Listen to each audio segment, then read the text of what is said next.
Hello. तर आज मी खूप दिवसाने मॅगी बनवली होती, पण त्याचबरोबर मला वेदूलाही स्कूलमधून घेऊन यायचं होतं आणि आज होता सोमवारचा बाजार. तर स्कूलमधून येताना बघा इतके छान असं केसांमध्ये जे वेअर करायचे असतात क्लेचर ते खूप छान असे होते आणि इकडे कपड्यांच्या क्वालिटी तर इतकी छान असे होते आणि नवीन व्हरायटी अशी कपड्यांची आली होती आणि खूप स्वस्तामध्ये असे कपडे होते. आणि हे इमिटेशन ज्वेलरी तर इतकी होती की आज सोन्याचा बाजार आहे की काय असं वाटत होतं. त्यानंतर मला वेदूला एक ब्रासलेट घ्यायचं होतं आणि मी ते घेतलं. आणि हे ब्रासलेट दाखवायची वेदूला इतकी उत्सुकता होती की तिने रस्त्यामध्ये हे ब्रासलेट मला दाखवलं.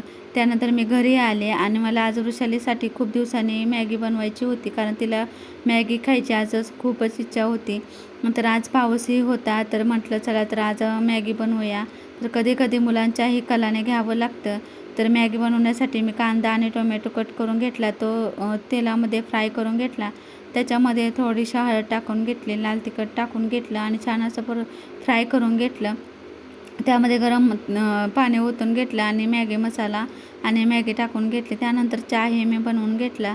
आणि ही चिक्की, तर ह्या चिक्कीचा व्हिडिओ कोणी बघितला नसेल तर माझ्या चॅनलवर जाऊन नक्कीच व्हिडिओ बघा. आणि ही चिक्की खूप अशी छान होती, अजिबात दाताला न चिकटणारी अशी चिक्की झाली होती. तर मॅगी गरमागरम मॅगी अशी बनवून तयार झाली होती आणि ती मी वृषाली आणि वेदूला दिली. त्यानंतर मी ही चहा घेतला आणि असा एकत्रित चहा घ्यायला मला खूपच आवडतं. तर चला तर मग आजचा व्हिडिओ इथे संपवू. तर व्हिडिओ आवडल्यास लाईक करा, शेअर करा, सबस्क्राईब करा. चला तर मग बाय.